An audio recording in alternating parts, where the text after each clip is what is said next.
Thank you for that very nice introduction. I'm really happy to be here. And I consider it a privilege to be among all you young people. So I should really be thanking you for coming. So let me tell you a little bit about my institute. Who's keeping the time? You're keeping the time? You're keeping the time? Okay, good. Gateway House is a foreign policy think tank. You heard the story about the young boy Tarun, who went to the Kennedy School. Well, the Kennedy School teaches you policy making. And when he comes back, he's going to have to find a way of influencing, writing policy and influencing policy. People like him come to think tanks, which allow you to think, work on policy issues. They give you a long time to do it. You either join the government or you sit outside of government and you try and influence government. So that's what we try and do.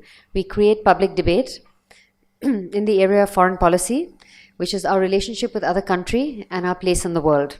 I'm sorry I don't have a picture even of our website, but the reason it's called Gateway House, it's actually, the full name is Gateway House Indian Council on Global Relations, and it's called Gateway House because it's the gateway of India. There is only one gateway of India, and it's in Mumbai. We are a Mumbai institution. We're the only pure independent membership-based foreign policy think tank in the country, and the newest in the BRICS region. And we really, the most important thing for us and for this evening is that we want to get the intellectual capital back to the city of Mumbai. We have been very much neglected as a city. We've been neglected by the country, and in the last 7 years or 8 years, all the investment in India has gone to New Delhi. And New Delhi has become like a hothouse. It doesn't talk to anybody else in the country. Forget Mumbai. It doesn't talk to Bangalore. It doesn't talk to Calcutta. It doesn't talk to Madras. It doesn't talk to Ludhiana. It doesn't talk to anybody. It talks among itself. And so it's very important for all of us to start thinking about creating our own intellectual capital, because unless we have something to offer Delhi, Delhi is not going to listen to us. And the reason we chose Bombay for this is because Bombay is actually, right from the beginning, it is India's most international city. All of you may know that the British Empire's Middle East policy in 1850 on was run out of Mumbai. And until 1952, 100 years after that, and as recently as 1952, the rupee was accepted currency throughout the Middle East. What has happened? What happened to us? Why did we suddenly, just in 50 years, lose our international stature?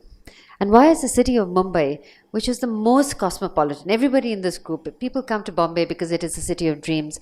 Well, people all over the world came to Mumbai because it was the city of dreams, it was the city of tolerance, it was the city of intellect. And we've sort of lost our way. And we have to find a way of getting it, and we have to be practical about how we can get it. So we have to give Delhi something that they want, and that is policy. So I'm going to tell you a little bit. Here's how we're going to do it. We've got the elections coming up in Mumbai next month. The way to change is always from the bottom up, and India does it best bottom up. China does it top down. India does it bottom up. So the bottom up is all of us.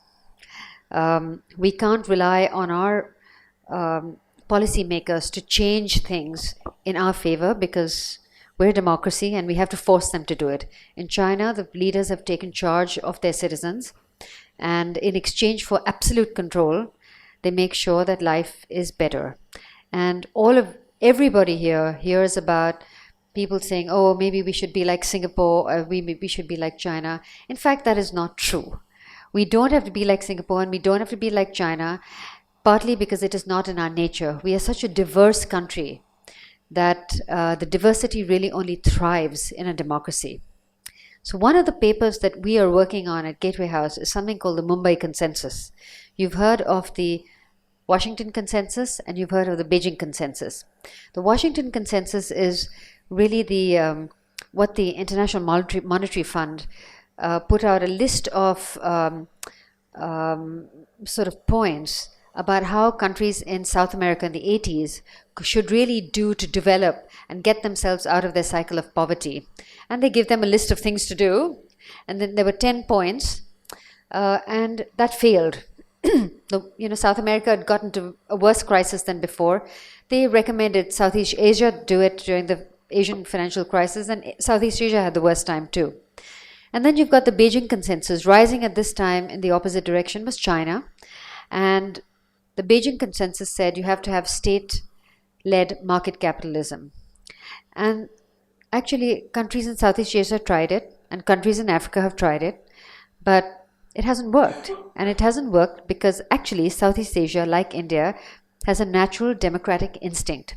So if you may have noticed over the years, Indonesia, Thailand, Cambodia, Vietnam, all these countries that were dictatorships are now turning into democracies. And here's a really interesting little story, is when Indonesia first actually gave up its military dictatorship, and Sukarno Putri became, Megawati became the prime minister. The first visit the Indonesian leadership made to India, Mr. Vajpayee was the leader of India at that time, prime minister. The first visit they made was to India, to come to Mr. Vajpayee and say, India, in our region, India is a receptacle of democratic values. You've been independent for 50 years. You've seen everything.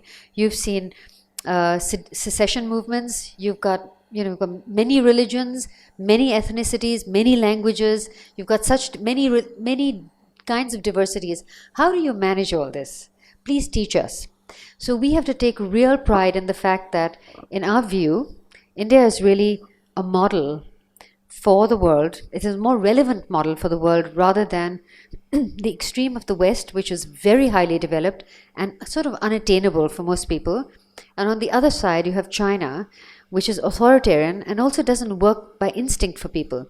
And in the middle of these two extremes is India, which is, poor, illiterate, multi-ethnic, multi-religious, multilinguistic. And it is a shorter leap for countries in Africa or in South America or Southeast Asia or Central Asia even, or the Middle East, which is seeing its big democratic movements. It is a shorter leap for people to reach to where India is than to reach to where America is or China is. Because the solutions that India has been creating for itself are the solutions that are more relevant and more applicable and replicable for this vast part of the world that is still starting to just emerge. And you all know it. You know it. It's microfinance. It's, our businesses. We've got the nano car. What is our business philosophy? It's high quality, low cost, right? What is our democratic tradition? It's a democracy for masses. What is technology? Technology is high tech for mass use. I mean, never before in the history of mankind has high technology been used for the masses until we did it. We did it with the cell phone. And now we're doing it for everything else. We do not shed blood. We negotiate. How did we get the art of negotiation? We got it from Mahatma Gandhi. We learned he's a master negotiator. And in India, as you know, all of you, everybody in this country is at the negotiating table with each other. You've got, right? You've got upper caste with lower caste, students with teachers, bureaucrats with politicians, business with politicians, male with female, older generation with younger generation. We've got, you've got the, midnight's children ruling liberalization's children. That's what you all are. And there's a clash. And we're seeing it in the form of the anti-corruption movement, right? You've got a generation that doesn't want this. You want your India. And you've seen a different world. So everyone is negotiating with everybody else. And this is what is so wonderful. The negotiations are taking place in different platforms, through education, through caste and reservation systems, etc. And that's how it's coming out. This is great because we're not resorting to violence. You saw what happened in the Middle East. It's just violence. And when the students from, or the rebels from Egypt come along, the revolutionaries, they look at India and they say, how did you get there? What did you do? Let's copy the India pattern. We don't hear about it because a lot of what we see about the world is dictated to by the Western media, which has a vast reach. They've got bureaus. I was the bureau chief for a Western magazine in India. They had vast resources for this. I could be, and Prerna knows this, I used to deal with her all the time. I took a lot of time over my stories. I fact-checked everything. I had to do deep research, and I left no stone unturned, but we could do it because we had the resources, and they let them do it because they wanted to make sure that the Western view of the world prevailed. And so every time I wrote a story, even though I was Indian, I had to think like a Westerner. I had to think about, okay, what does this mean for America? Not what it meant for India. And so after 14 years of that, I became fed up. And I thought, I want to know, what do we think about India? And so I started the think tank because it's very important. We have a place in the world. We have a very, very important role to play in the world. And we have to know how to play it. We don't know that yet because we've been a very inward-looking country. And now we've begun our outward march. And so we have to know how to position ourselves in the world. Just going from the macro to the micro again. Before I forget, one of the things we all talk about that India's place in the world, everyone talks about soft power. It's Bollywood, it's yoga, it's Indian writing in English, and that's all very well. But it's not India. It's not what India can export. India has sustainable non-government organizations, Akanksha. There are poor children all over the world, and they need those models. India has democratic traditions that go back to Chanakya, which now we're starting to rediscover. So when you talk about transforming yourself as a leader and then transforming others, it's the same thing. You cannot become a relevant model for the world unless you understand yourself. So we have to start pushing away, the many hundreds and centuries of domination, foreign domination, to really understand who we are as a country. We accept the change because it's made us, Indian writing in English. Thanks to the British Raj, we now have Indian writing in English. We have a tech outsourcing revolution. It makes sure that India will always have a place at the conversation of global conversations. We can speak mathematics, we can speak in English. So we've assured that.